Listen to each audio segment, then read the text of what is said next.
We are back online with a new format. It might sound different. It's definitely going to look different because we're recording on a Zoom audio podcast recorder now. Our other system has failed us. So now, this is what it is. We're recording from a fancy air-conditioned thing in Pavones, Costa Rica. Yep, in Pavones, Costa Rica, where we've been for almost 2 weeks now. It was 10 nights there, and tonight will be 6 nights here. So over 2 weeks in Pavones, Costa Rica. By there, I meant Pineapple Creek Campground. Yeah, where we braved 100-degree weather for 10 nights. It's the Mana Santa in Costa Rica. Well, actually in all of Latin America. It's the last day because today's Easter Sunday. Happy Easter. Happy Easter. And traditionally, everyone goes to the beach for like at least the weekend, but a lot for the whole week. And they bring, it's like Burning Man down here. They bring everything they own. Generators, loudspeakers. They dig a big hole and put a trash bag around it, trash bag curtain for number 2, we think. We don't know if they just bury it. Probably. We don't know. Yeah, for sure. Old school tradition. They bring like stoves and mattresses and bed frames, flatbed trucks with tarps. There's people that bring like a flatbed with a whole kitchen set up in there and try and just camp / make money the whole time. Yeah, lots of odds and ends for sale, like the chips they got. Yeah, it's a cool thing. But we're gonna rewind a little bit because it's been a while. We last left you in Guatemala, Lago Atitlan. We've crossed some borders since then. Yeah, and we're like border crossing professionals now. It's terrible. I mean, it's fine. It's not that hard. It's just like kind of overwhelming, would you say? Well, how would you describe it, Jeannie? It's an annoying half day. Yeah.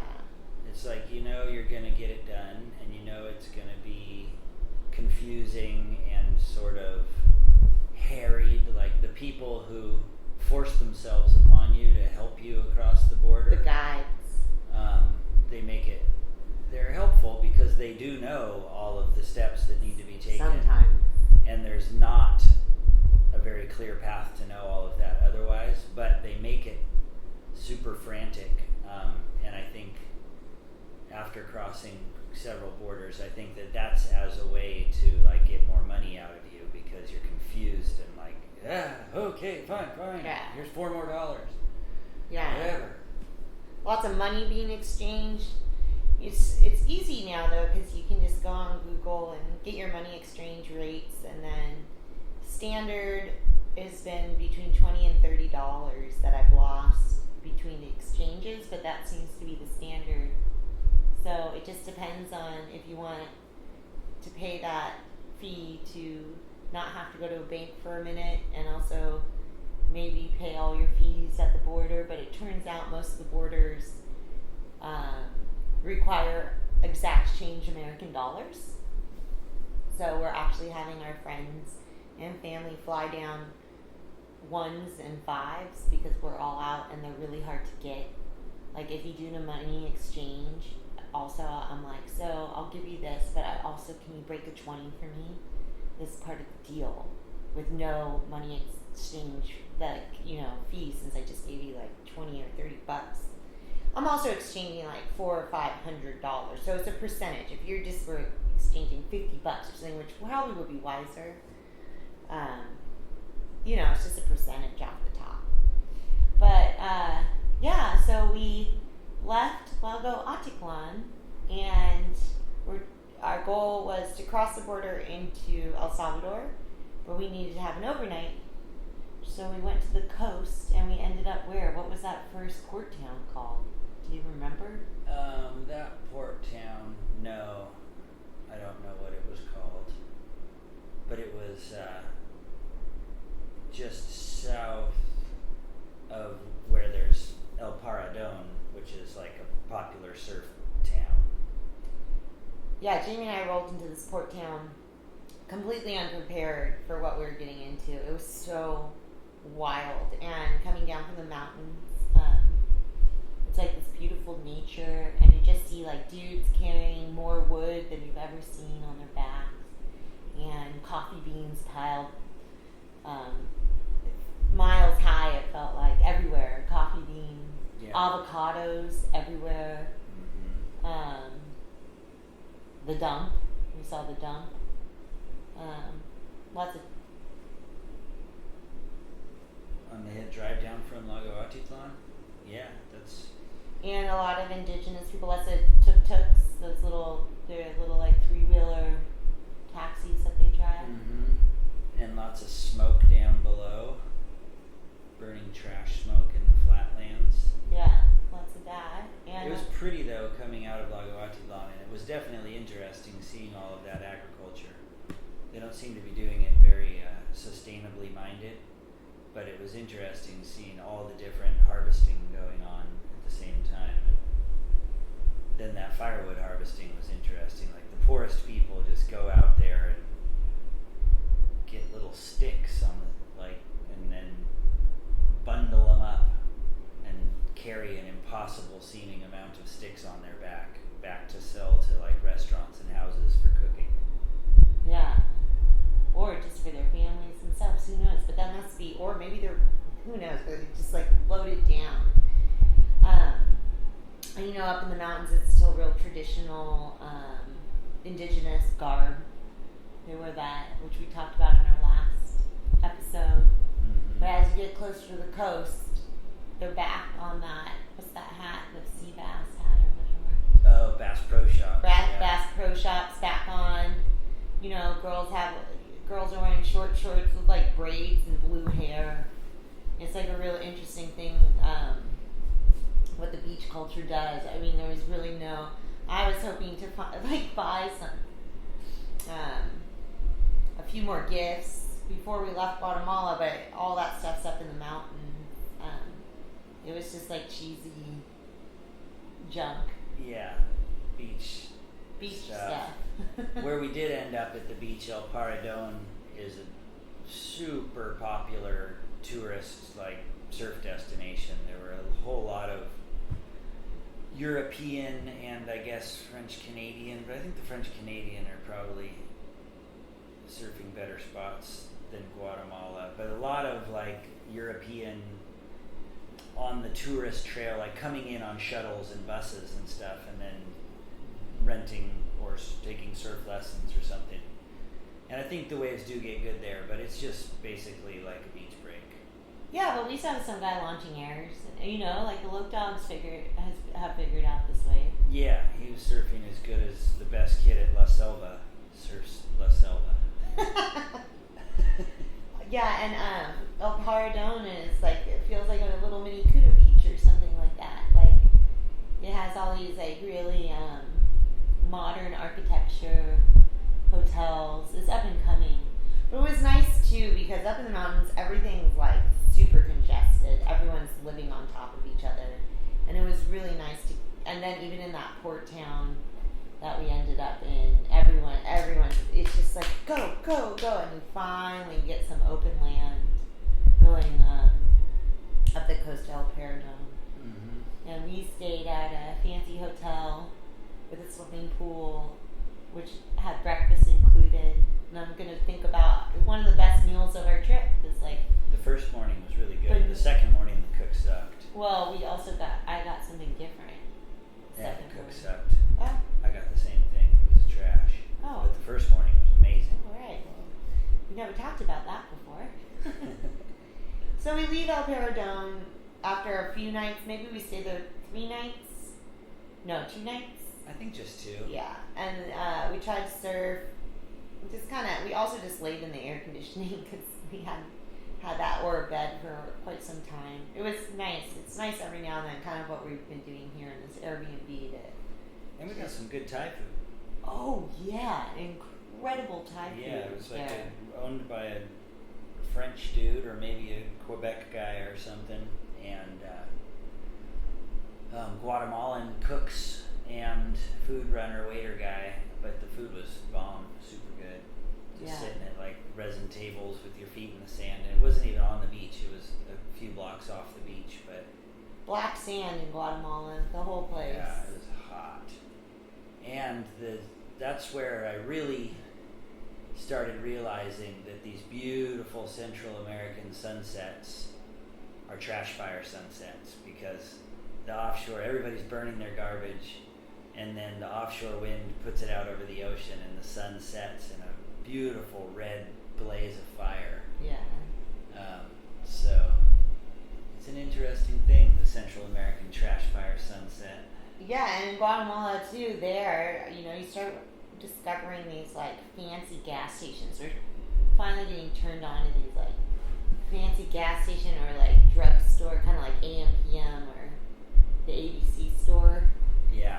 Kind of places you actually want to suss them out. And there they had a commercial made Choco Banano, which was the most because I've been eating these Choco Bananas, but a lot of them that they're making at home, they can't really get them frozen enough for my taste. They're kind of like mushy banana in there.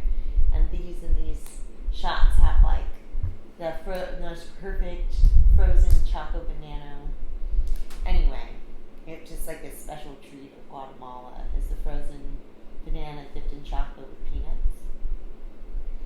But we ended up leaving there and crossing the border into El Salvador. Why don't you explain, since you're doing... So we did check off the goal of surfing in Guatemala. Yeah. We went in the ocean for probably 20 minutes. And we each I caught like one wave. I think I rode 3 maybe. But yeah, then we went to the border and it was wild. The drive into the border, there was something going on that made the semi-traffic worse than usual, but you have to just drive around the semi-trucks at all these border crossings because they wait in line forever and the other cars get to go past them. But in this particular case, the trucks were backed up in both directions on a 2-lane road forever, including across a bridge. And so once we had finished our leaving Guatemala offices and paperwork, closing our vehicle registration, getting our stamp out on our passport and whatnot, then we're driving to the border, and there's nowhere to get around the semis because it's just a 2-lane road full of semis going in both directions. But some people in the know, and there's like some border people, the aides that help people who have cars, and they'll like help shuttle people across the border. I'm pretty much sure that's who we started following. And they just went across the opposite traffic, like wedged between 2 semi-trucks, and drove off the shoulder of the road through the dirt on the other side. So going the wrong way, completely around everything. And we just said, shit, I guess we have to try that, and went with them.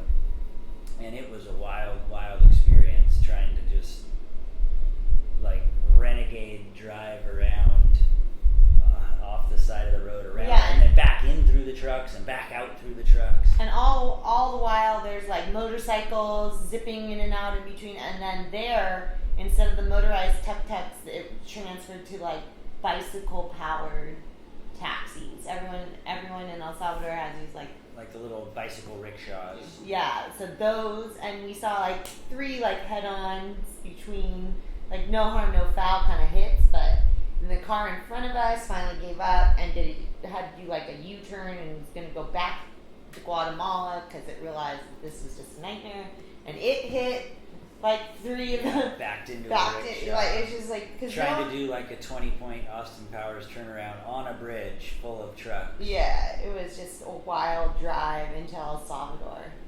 And then we got in there, and like the moment we entered El Salvador, it was just like peaceful, kind, everyone's just so nice.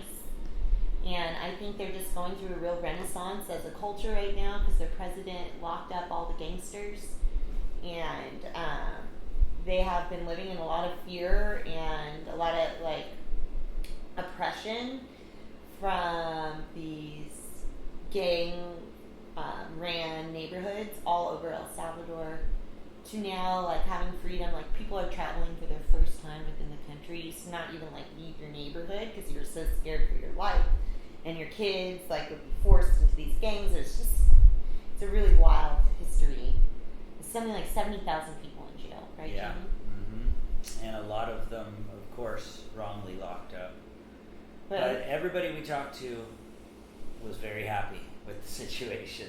They're just like, we got our lives for the first time, or some of the older people, we got our lives back, and it was worth it.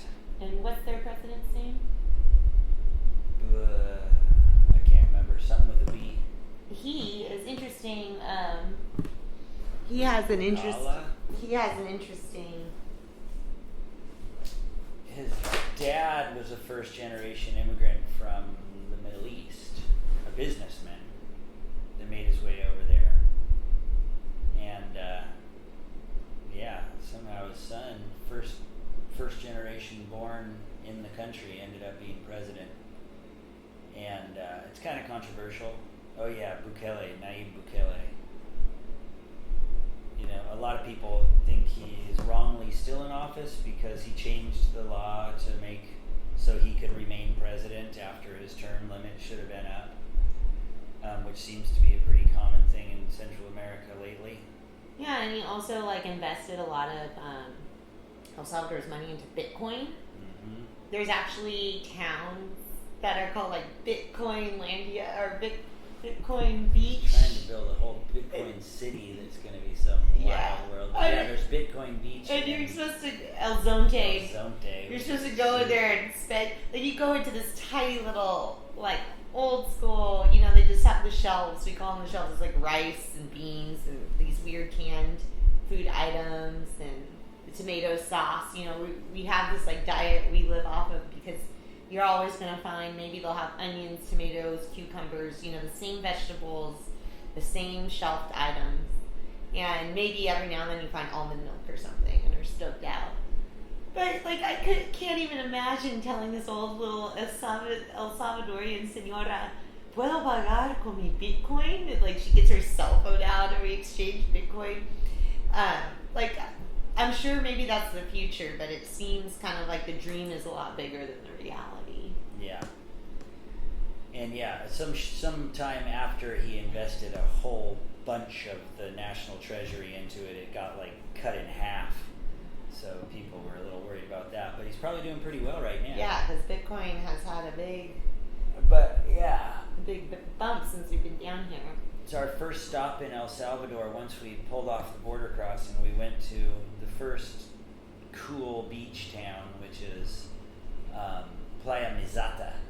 It's a tiny little old village, but then there's a big old resort, fancy-ass resort that some Californian Orange lady. County guy started or something. A woman owns it. Is it a woman? Yeah. Some lady the dueña is a lady from California. We never met her. But that place is, I'm sure some of you have seen their ads.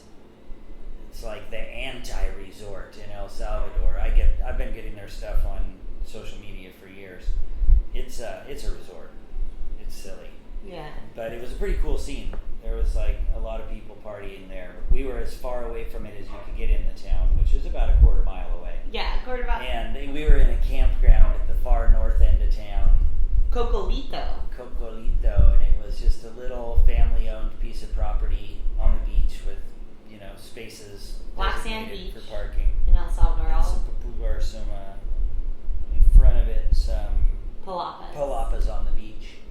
And that's supposed to be where you go when the surf's flat, so off season. And the surf was theoretically very small, but it was too big for there the whole time. It was the surf the whole time we were in El Salvador was pumping. Jamie, or maybe we had 3 days in Zunzal where I got out and longboarded. And the family board, our 7.5, I rode that maybe once in Zunzal too. But overall, it was just so pumping. I couldn't even make it out at any of these spots. It was just what I had to duck dive through was past my ability. Yeah, all the waves kind of ended with a pretty pounding inside sandbar.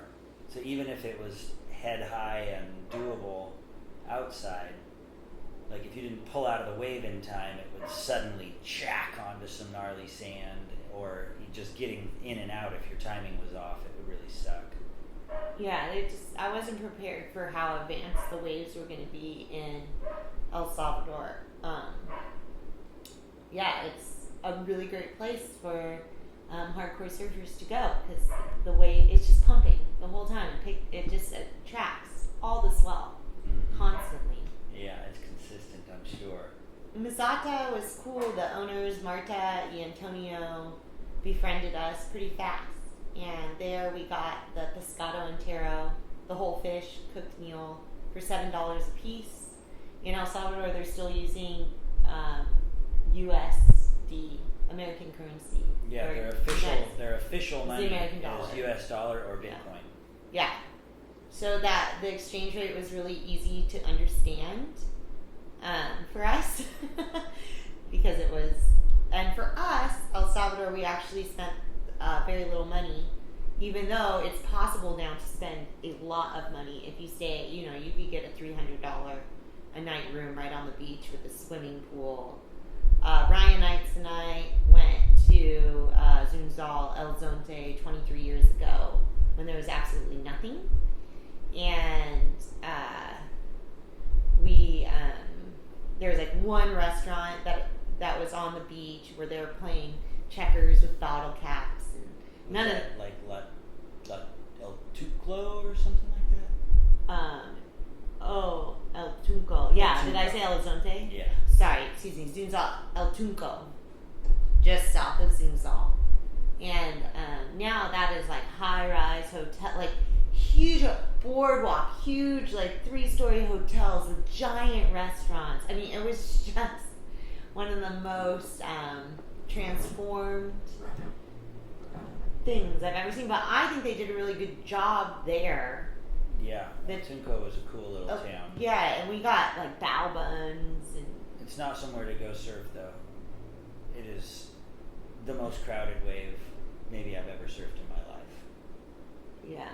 Zunzal. Well, yeah, Zunzal, but they have that other one south that wasn't really working. That Marsh and Augie scored, they said. Mm-hmm. So I think it just depends. But they said, the people said it never broke like that. Yeah, that it was like an anomaly. As good as it gets. Yeah, so we don't know. But El Zonte was Mas o Menos, another place that I couldn't paddle out because the swell was too big, but it seemed like a little bit more gentle.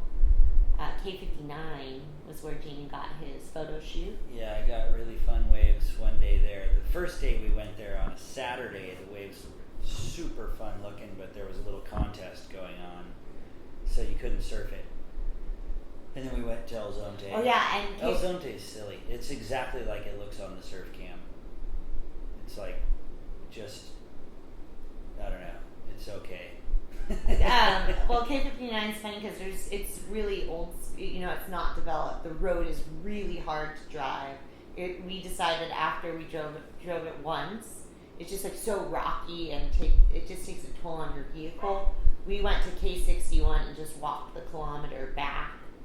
That took less time than it did to drive the road.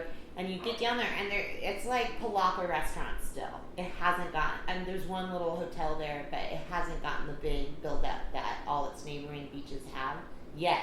It's coming, though, I'm sure. And, sorry, my phone's ringing. And so, K59 has one little, like, Palapa restaurant, and then it has the dueling Coco Frio guys. Yeah. 2 guys selling Coco Frios. They stand like 15 feet apart from each other. So when you drive down, they're like at both your windows yelling at you about their coconuts. Yeah. They were both really nice, funny guys. Yeah, but one of them has like t-shirts with his face on them, El Super Coco. And one guy only charges $2, and the other guy charges $3. Yeah, it's this whole thing. It's just so funny. So Jamie and I, every time we bought a Coco, Jamie would buy one from one guy, and I would buy one from another guy, just, to like spread our wealth around. Yeah, even the price of coconuts were cheaper in El Salvador. In Mexico, they were like $5. Mm-hmm. And then we kept trying to surf Punta Roca in La Libertad too. And La Libertad is a big old city on the beach that's daunting, but it's actually kind of cool. You can like drive in really quickly off the main road, end up parked like right at the point. With somebody you have to pay $3 and they'll watch your car the whole time, so super mellow like that. But the wave was never good when we were there. And we went go to the market there. Yeah, they still have like this huge open, well, it's not open air, like I guess it's huge traditional market where everyone has their own stall. It's actually inside and very hot. Yeah. And loud. And it's kind of scary. You have to be like mentally prepared to go for it, but it's super fun. They have anything. Anything your heart desires in there. From outside, it looks like a big store that you would like go in on the right and loop around and come out on the left, but then you go in there and it just keeps going in every direction and spider webs out into like a whole bunch of other areas. It was huge. Yeah, you can get anything from like car parts to homemade cheese to perfume. Yeah. Like clothes. Cooked food, raw meat. Yeah, clothes, homemade aprons, American t-shirts. Anything in the whole world is in there. It's wild. Yeah. I'm sure after hours there's everything else too. Oh, and right at the base of the point there's like a whole amusement park. It's like freaking Santa Cruz. It's pretty classic. And there's a pier right between the point and the amusement park, but it's just like a commercial fishing pier. But yeah, it's got a real kind of trippy third world Santa Cruz thing going on there. Yeah, we longboarded La Paz, which is like the inside section of the wave, by ourselves on like a really. Oh, what happened too a lot of the days we were in El Salvador is there's two south swells that were crossing each other, so it just made this crazy. I don't even know, crisscross swell that was hard to navigate and understand. And so finally we headed south, right? In El Salvador we headed... Yeah, then we just said enough is enough and went all the way to Las Flores. Yeah, oh, but we didn't mention... The Wild East. We did mention Nisanta. We had quite a camping experience. Our neighbors, the Rogers, a family from Ventura who was moving their two daughters down and themselves down to Panama. Yeah, they're full on, like, done with Ventura. Yeah. Done with the United States, going full time to, they own two properties near each other. You can see one from the other in Panama on the west coast. And they were headed there permanently. And they were a very cool family with a lot of amazing stories. Yeah, adventures in the Amazon, like rigging their own, like, you know, canoe out of a tree to get down the Amazon because they got stranded out there. So many great stories. We played cards with them and their daughters almost every night.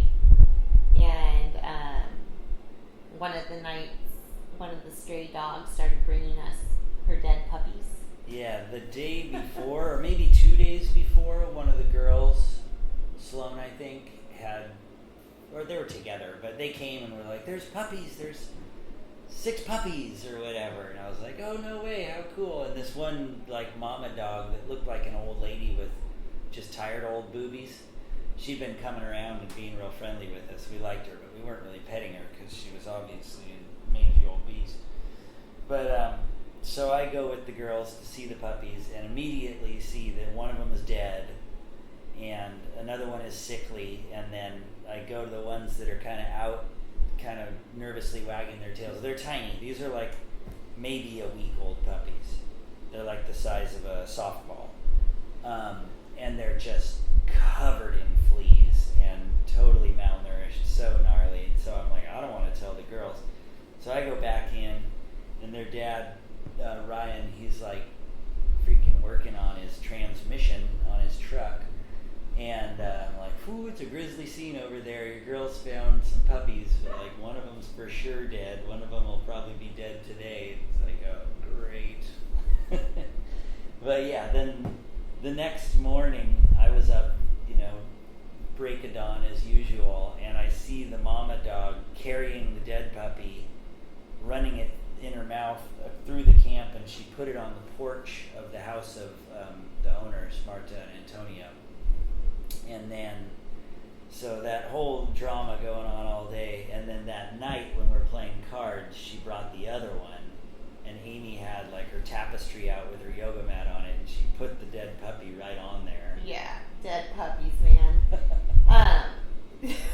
So we ended up like taking the tapestry, wrapping it around the dead puppy, and ceremoniously throwing it into the ocean because we didn't want to bury it because we thought that the mom would dig it up.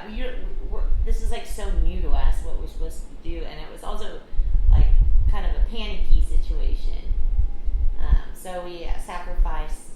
We just returned it to its home, Mother Ocean. Yeah. But we all agreed that maybe it's time to move on to Misato. It was getting a little too real for us. Yeah, and we were already planning on leaving that morning anyway, or the next day. So But like, two all right, things. we're gone. Antonio, the husband of the land, made us celebratory ceviche for all of us. Yeah. He just being such a good guy. And the next day he had the coconut guy come out, and he was chopping up all the coconut, and he gave us like 8 coconuts, like a whole bushel, I don't even know what they're called, off the thing. So take with us. Take with us. So we had all these coconuts. So when we arrived at our next campsite in Zunzal to another backyard camping, this time it was Antonio and Milagro, we came with coconuts. They were so stoked. I forgot we camped at Sunjal. Yeah, and in Zuzal we had the best, like as far as the camp goes, like best toilets, best kitchen, best shower we had up until Costa Rica. Yeah. And I mean, in Misato we paid $6 a night for camping for the 2 of us. The facilities worked, that más o menos. Yeah. This other place was $7 each, so it was $14 a night, but it had it all.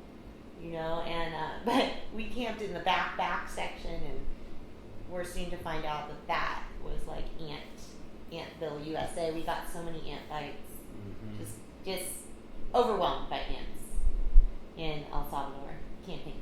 Yeah, a lot of ants, and it was hot. And from that campground, it was about a 10-minute walk down to the surf, and it was hot.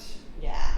The first half was in the shade. The second half was just blazing sun and rocks. Yeah, you have to just like take your shoes off and run. Oh. And then the surf spot, there's like ripping surfers, like people who have probably been learning to surf for a year, and straight up beginner lessons going on, all in the same surf spot with like head high waves. It was so freaking dangerous. Yeah, and and the El Salvadorians, like this is where it started. Maybe it's a little bit in Guatemala and we just didn't notice, but this is where from El Salvador on in Central America they wear like the war paint zinc face the sunscreen. So it's either like bright white or that weird like skin tone, and they just like cake it on. So they all have like this crazy mask, like a clay mask. Yeah, face. And then everyone in El Salvador is kind of rocking long hair if they're a surfer. So it's just this like really weird, like kind of tripped out looking surf instructor. And then they just do not give a fuck, and they send these girls with their butt cheeks out and their little bikinis, or they're just like dive bombing left and right on these waves, just purling, nose diving all around you, or like they catch the wave and they squat and it's just like butt cheeks in your face because they're all wearing their little thongs. It's just like butt cheeks, El Salvadorians with their face painted masks and their long hair, and dive bombing. Yeah, our friend Pat Herrick, who we met up with in Cabo many months ago, he calls it, when surf teachers do this, bowling kooks. Yeah, bowling kooks. And that's what they were doing. Yeah, hot kooks though. Yeah, hot kooks. Classic. And we had that really good, one other highlight of El Tunco, which is attached to Sunzal. You just like walk from one to the other. We had that bao dinner. Yeah, the bao buns. Felt like we were in San Francisco. San Francisco, or like it's like a really groovy little beach tourist town there, El Tunco. Yeah. It's laid out nicely. There's a lot of good options food-wise. Nice little places to stay. It makes sense why the surf was so crowded, because there's a huge hotel industry Mm-hmm. and cute town, like even designer clothing store, Yeah. kind of a little Waikiki vibe almost. Totally. Yeah, it was a shock for me though, because it was like literally like dirt streets and nothing. My memory of this when I was 20 is so different. Jamie made fun of me, going, "Amy, look at this picture. Is this what Suzal was like in the 1960s when you were here?" Because I kept saying 23 years ago. Yeah. For the first day and a half we were there, every single person we went up to, she would say, "I was here 23 years ago when I was 20 years old, and there was nada. Nada. No fue nada. No había. Ahora es muy loca." No? The other thing about El Salvador, which we loved up and down the coast, you know, we're like kind of studying beach culture, and definitely most locals are still fully clothed. There are a few who wear bathing suits. I mean, within the surf community beaches, a little bit more, but not really. Yeah, if they're not surfing, they're swimming in their clothes. Yeah, but what they do in El Salvador, which we haven't seen anywhere else, maybe they do in Guatemala and we don't know, is they lay on the tide line and they just lay on the black sand, because you can't lay on the black sand that isn't wet, because it's so fucking hot. So hot. So they all are just like laying in the wet sand. It's like up, like all across the tide line, and the waves are hitting them just a little bit, like the light. Yeah, once we saw it as a thing, it was so funny. Just like you'd watch a new group of people come walking down the beach, a whole family, and just be like, "Oh, here they come, here they come. Are they gonna do it?" And they get into 2-3 inches of water and just like sit down, and then half of them just completely sprawl out, like lay on their stomach, lay on their back, and the tidal surge comes in and out. Yeah, the and full they're way down. just like full No, on like swimming in the ocean. jeans and t-shirts and dresses, whatever they're wearing. Yeah, this fully clothed, laying on the tide line. We did it some too once we were like, yeah, we got into it. I guess that's which is like, that does look kind of nice. But yeah, that happened throughout El Salvador, which is all of 11 hours long driving. Yeah. So it's not, there's not that much coast. Yeah. But if you're there, you'll see somebody laying in the tide line with their clothes on. But I feel like Jamie really scored waves in El Salvador, especially in Las Flores. Yeah, Las Flores is sick. And the other thing, we were eating the pupusas. They ranged. The most expensive ones we had were $2 a piece, and then like going rate was like 50 cents a piece, which I don't even understand how you can offer anything for 50 cents these days. So yeah, we did really good on our budget in El Salvador. Yeah. And beer is like only $1. We only camped, and Cheap beer. eating out was 50 cents per, anywhere from $2 to $7 per person to eat out. If you have pupusas, $2. If you had a whole big old plate of a whole fish with, all the fixins, it was like $7. Yeah. So cheap. Yeah, for us, what our experience was. But then, like I said, you can figure out how to spend your. They've opened up the industry, so you could really spend your money there.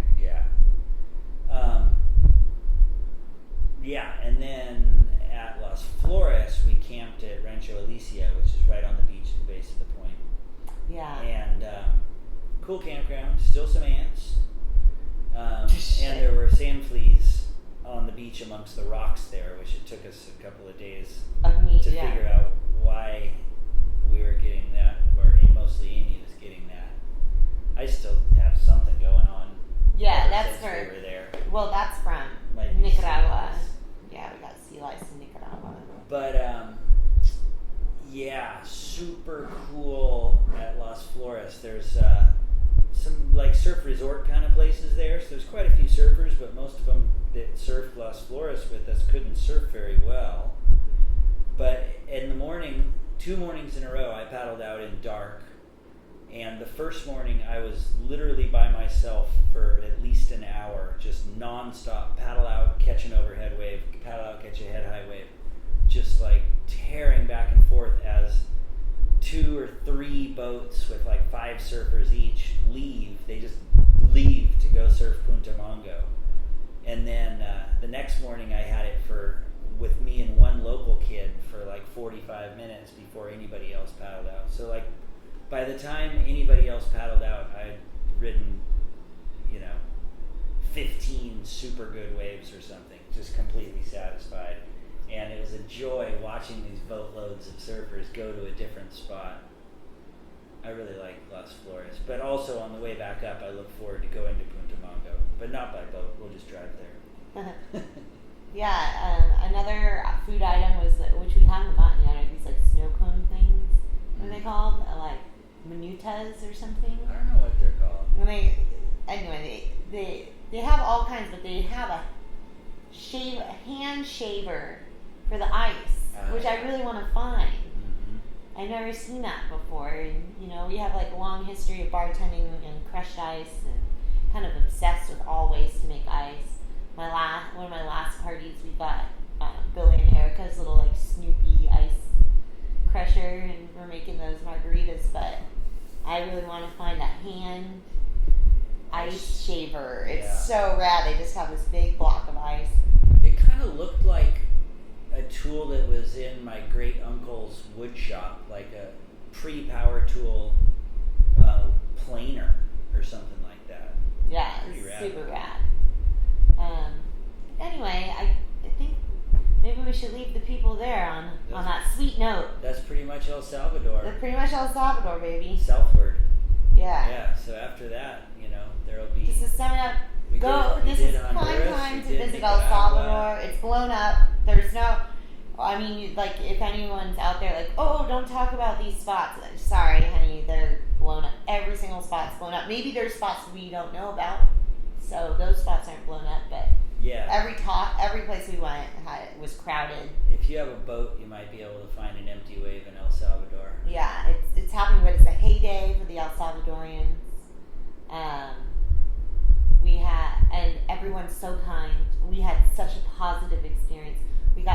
They were just like so stoked to talk to us too, and they just made us feel so loved and welcomed and appreciated everywhere we went. Mm-hmm. We were just blown away by their kindness and just we did go to those waterfalls too. Oh yeah, we went above El Tunco. You have to get a guide because it's on private property, but it's a popular tourist destination to go to. Cascadas del we really have Tepanique. We really have to start taking notes. It was cool. Really pretty series of waterfalls. I think there's like 7 of them. It's the kind of place where if you went on your own in California, you would spend all day there lounging and swimming in the pools. But since you're on a tour, we had it was Tepanique, I think. It was kind of a little bit hurried, but our guide was super cool. Joel and Jenna got us in touch with him because he's Tamanike. Freddie. Oh, and then one last... Sorry, this is a really long episode. It's been a while. But one last thing in El Salvador is our gas gauge isn't working in our car, and we kind of weren't sure how much gas we had, and we're in this place in the northern part where we're like, if we do this, then we can't do that, and we might run out of gas. So I made Jamie follow the blue line to what I thought was a gas station, but turned out to be up in the hills, this guy's house. We had to walk up this big driveway with our 5-gallon can, and se vende gasolina? And this guy had the most groovy scene. He had the little tienda where they sell the chips and the beer, and then he had a middle room where he sold the gas and also gave haircuts in the same room. And then the third room was diversiones, they were all playing pinball and gambling and drinking beer, and there were 5 dudes waiting for a haircut. And they're like, "Sí, hay gasolina, espérate." Wait until this guy gets finished his haircut. So we watched this guy get his haircut, and then we got pink gasoline because it turns out it's the the kind you put in recreation vehicles or Well, they said in the whole country the regular is dyed pink and the diesel is. Oh yeah, that's right. So that it's gas and not diesel. Yeah, that's right. So we got pink gasoline and got this great cultural experience. Yeah, it was a cool scene. It was the community hangout in this we were kind of in some ranch land maybe a mile off the coastal highway, but totally different vibe than on the beach. Yeah. It was cool. It was like a super groovy, like, cultural experience for Jamie and I that we never would have gotten had we not followed the blue line to this gas station. Mm-hmm. We loved the haircut gas station. It's awesome. In the neighborhood. All the homies hanging out. Alright. Well, on that note, Trippin' with the Nelsons, yeah! Trippin' with the Nelsons, yeah! Oops. The Nelsons, yeah! Trippin' with the Nelsons, yeah! We'll get there, baby. You know? Right. Look at that thing they built. Yeah, thanks, Wild Max.